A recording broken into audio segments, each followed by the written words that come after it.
oui, la demande était à la fois de faire une synthèse de la journée donc sur le vif et puis en même temps de prendre quelques minutes pour vous partager ce que cette thématique, les nouveaux mondes sont déjà là, m'inspire, avant qu'on puisse échanger en direct avec Luc et tout le monde. Donc, j'ai préparé en 3-4 minutes quelques éléments et vous allez voir que ça résonne en partie avec ce qui s'est dit aujourd'hui.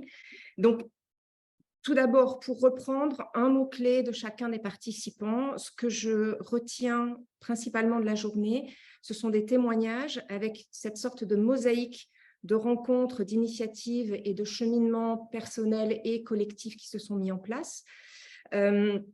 Isabelle Dufaux, je retiens la notion d'expérience avant l'intellectualisme. Frédéric Bosquet, je retiens la notion d'autonomie. Isabelle Bourgeois, je retiens la notion d'offrir sans s'imposer, hein, de faire sans avoir à convaincre pour autant. Déborah, je retiens la notion de multiconvergence. Stéphane, je retiens la notion de métamorphose que Laurence a explicitée, mais qui était quand même là en filigrane. Reste Patrick Fischmann, où je retiens... en fait, c'est avec Patrick et Daniel où je me suis beaucoup retrouvée. En tout cas, j'ai beaucoup apprécié leur intervention parce qu'elle venait faire écho vraiment avec ce que j'avais à dire, cette notion de tisser la vie et de s'emparer de son propre univers, donc qui est quand même le moment décisif en ce moment. Ces nouveaux mondes qui sont déjà là, il est quand même question de s'emparer de notre propre univers, à la fois individuellement et collectivement. Et puis Daniel Suchy, évidemment cette notion d'imaginal, je préfère le terme de temps du rêve qu'il a utilisé, et c'est la notion d'accepter ou de refuser qui nous sommes. Alors, si je le dis avec mes mots, maintenant que vous voyez la résonance, la notion de nouveaux mondes sont déjà là, thème de la journée, c'est à la fois un prisme délibéré. Donc, on part du principe que ces nouveaux mondes sont ceux qui sont en lien avec la conscience. Hein. Je le répète, mais juste pour poser les choses. Et en fait, ils sont déjà là, mais ils ont toujours été là. Ils ont toujours été là, ce qui peut paraître paradoxal quand, par rapport à mon intervention de l'année dernière ou ce que je dis depuis des années par rapport à cette notion de mutation anthropologique. Comment ils peuvent être toujours là, avoir toujours été là, et qu'en même temps, on parle de mutation anthropologique. Mais ce paradoxe, en fait, il n'est que apparent. Il n'est que apparent, et c'est une façon de provoquer, en fin de compte, pour passer à une autre étape, là où pendant des années, on a beaucoup parlé, on a essayé on était dans du discours, l'explication, de l'alerte, essayer de convaincre, même pour certains. De mon point de vue, aujourd'hui, c'est dépassé parce que justement, il s'agit de discours. Et ce dont il est question, c'est d'action.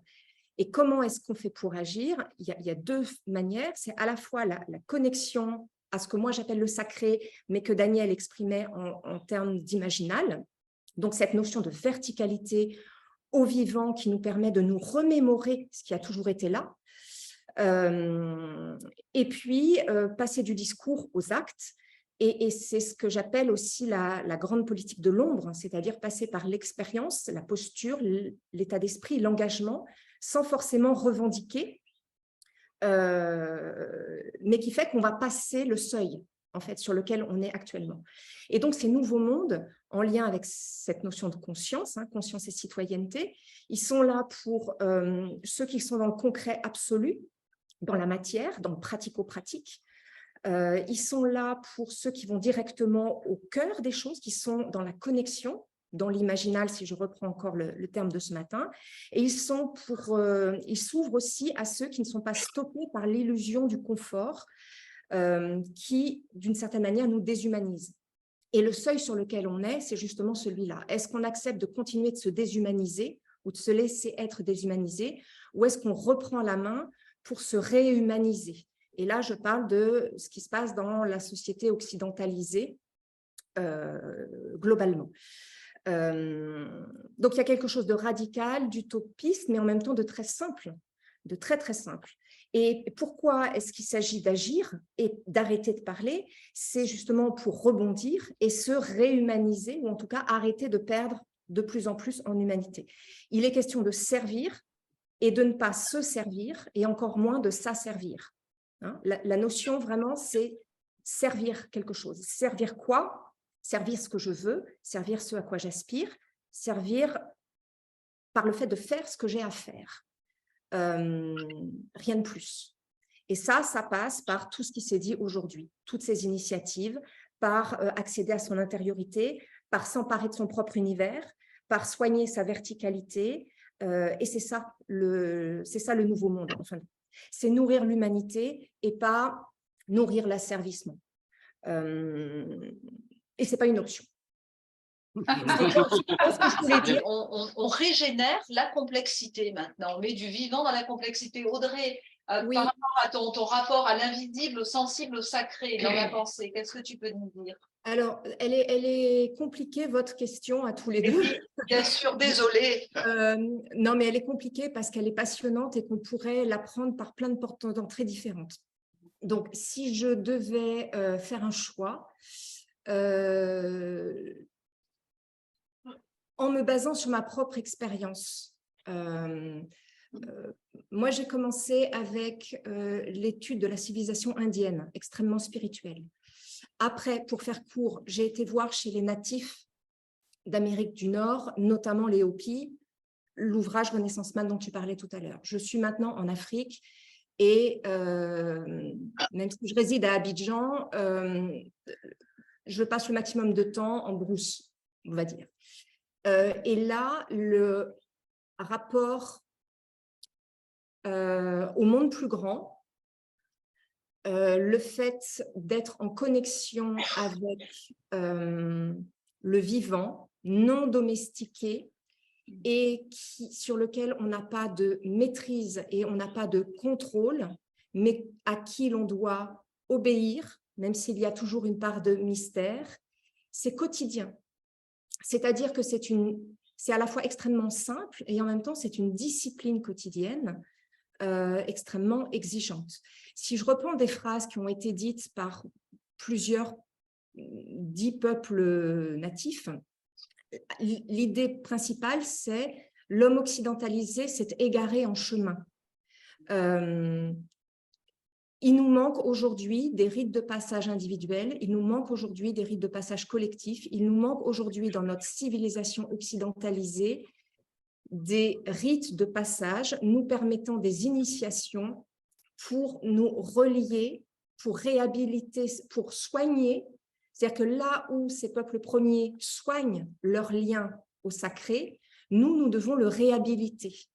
Donc, c'est un travail supplémentaire à faire. C'est pour ça que je parlais de remémoration, c'est pour ça que je parlais de mutation anthropologique. C'est à la fois, on savait faire, mais on ne sait plus faire. Donc, il faut réapprendre à faire. Et donc, c'est de la reliance à l'imaginal, en fin de compte. Et le mental là-dedans, le mental et le rationnel ont toute leur place à jouer, sauf qu'au lieu d'être la locomotive qui décide, le mental et le rationnel doivent reprendre leur place naturelle de copilote. Si le mental et le rationnel se placent en copilote, mais ça va faire des étincelles. C'est ça. La problématique, c'est un enjeu de pouvoir aujourd'hui entre qui doit prendre les rênes dans notre mode de fonctionnement intérieur. Et donc, il n'est pas question de mettre de côté, il n'est pas question de renoncer, il est juste question de redistribuer les cartes et les rôles. Et ça va nous amener dans... pareil, les peuples premiers, très souvent, ils disent « j'ai besoin d'aller rêver plus loin ». Pourquoi? Parce que dans ce monde occidentalisé, dans lequel pour certains ils vivent, hein, je parle notamment des natifs Hopi, par exemple, ils sont à la fois dans un mode de vie natif et à la fois dans un mode de vie complètement occidentalisé, puisque dans le quotidien américain, proche du nôtre, sur tout un tas de points. Et donc, ce dont il est question, c'est qu'eux, en fait, ils font du va-et-vient, un peu comme l'anthropologue hein, qui va sur le terrain et qui s'en extrait pour être dans l'observation et dans l'action sans agir, ce que disait Daniel ce matin. Eh ben, c'est la même chose avec ces natifs-là. C'est-à-dire qu'à la fois, ils vont dans le sauvage, Donc, dans le sauvage, c'est-à-dire le non domestiqué, là où ils peuvent être en connexion directe. Et après, hop, ils reviennent dans le monde civilisé, domestiqué et contrôlé. Et c'est en faisant ce va-et-vient-là qu'ils y arrivent. Alors que nous, en fait, on a oublié le sauvage. Même quand on dit qu'on va dans la nature, dans la forêt, ce sont des forêts qui ont été plantées. C'est une nature, c'est des parcs en pleine ville. Oui, il y a de l'herbe, oui, il y a des fleurs, oui, il y a des arbres. Mais tout ça, ce n'est qu'une nature domestiquée. Il n'y a plus beaucoup de nature réellement sauvage. Donc, on n'a plus l'habitude d'être dans le sauvage et de se laisser aller à ce flot de sauvage, à reprendre notre place et donc à reprendre ce flux qui nous permet de communiquer justement sur d'autres niveaux. D'où l'importance de cette verticalité dont je parlais, d'où l'importance de l'oralité, d'où l'importance des contes, des mythes, etc., qui pour nous sont quand même malheureusement relayés depuis trop longtemps, parce qu'on cherche à intellectualiser. D'où l'avantage de personnes comme Patrick, par exemple, qui ce matin nous l'a merveilleusement bien montré, cette importance de l'oralité, de se laisser aller. On entend les mots, on entend la musique, mais tout le principe actif se passe à d'autres étages, on ne le comprend pas, mais ça agit sur nous. Et c'est de ça dont il est question, à mon avis. Audrey, à l'échelle des civilisations et de ce que disent les civilisations du passé, encore c'est le sacré, et Luc nous rejoindra. C'est un petit peu ce qui était exprimé ce matin à un moment. En fait, on est en train de naviguer sur plusieurs temporalités qui jouent les unes avec les autres. Donc, on a l'habitude de notre temporalité linéaire, mais il y a aussi une temporalité cyclique, il y a une temporalité en spirale, il y a une temporalité qui navigue entre le futur, le passé, etc. Il y a énormément de temporalités différentes. Donc, il y a des choses qui, parce qu'on est en partie dans une temporalité cyclique, il y a des choses qui sont prévisibles. On le voit avec certaines approches dites astrologiques, parce que toutes les langues ne sont pas d'accord avec ce terme-là, mais c'est ce dont il est question, en fin de compte. C'est d'identifier les forces à l'œuvre, les tendances, les propensions, qui permettent de savoir quand est-ce qu'il y a un renouveau, quand est-ce qu'il y a un retour à quelque chose qui a déjà eu lieu auparavant. D'une autre manière, c'est aussi ce que nos mythes et nos mythologies expliquent avec les prophéties, et là, elles sont toutes d'accord pour dire qu'il y a à nouveau une période de choix qui se profile à l'horizon. Alors, c'est toujours difficile avec les dates, etc. Et puis, ce n'est pas forcément l'enjeu. Mais il est clair que globalement, c'est toujours la tentation quand on se retrouve au carrefour entre la voie du bien, la voie du mal, pour faire très, très simpliste, parce que ce n'est jamais aussi simpliste que ça. Mais donc, ces cycles, ils ont déjà existé. Et là, on est à nouveau dedans, dans ces périodes de choix. Sur quoi est-ce que l'on va s'engager? Qu'est-ce que l'on choisit, et individuellement et collectivement? Et c'est ce qu'expliquent très bien les prophéties, notamment qu'on retrouve un peu partout.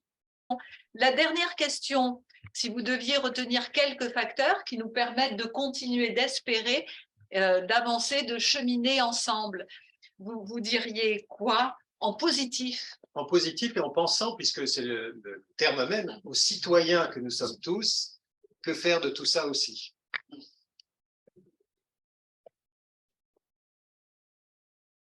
C'est à nous deux que vous posez la question. Ah bah oui.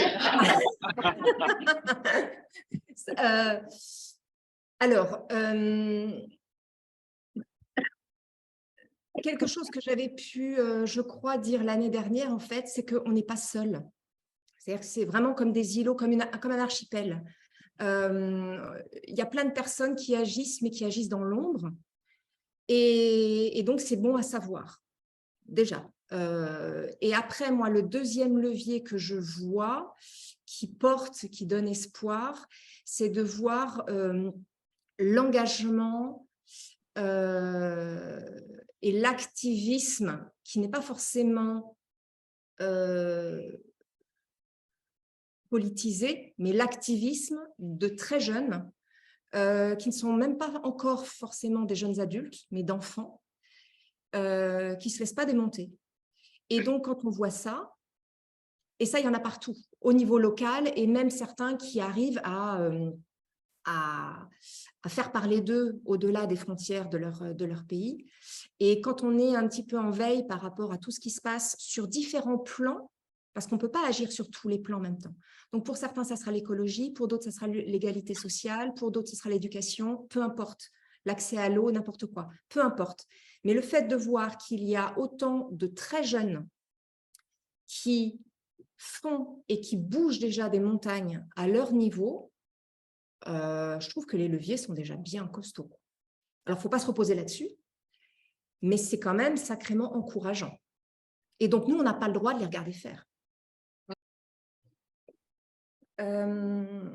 Je vais commencer, si tu permets, Luc.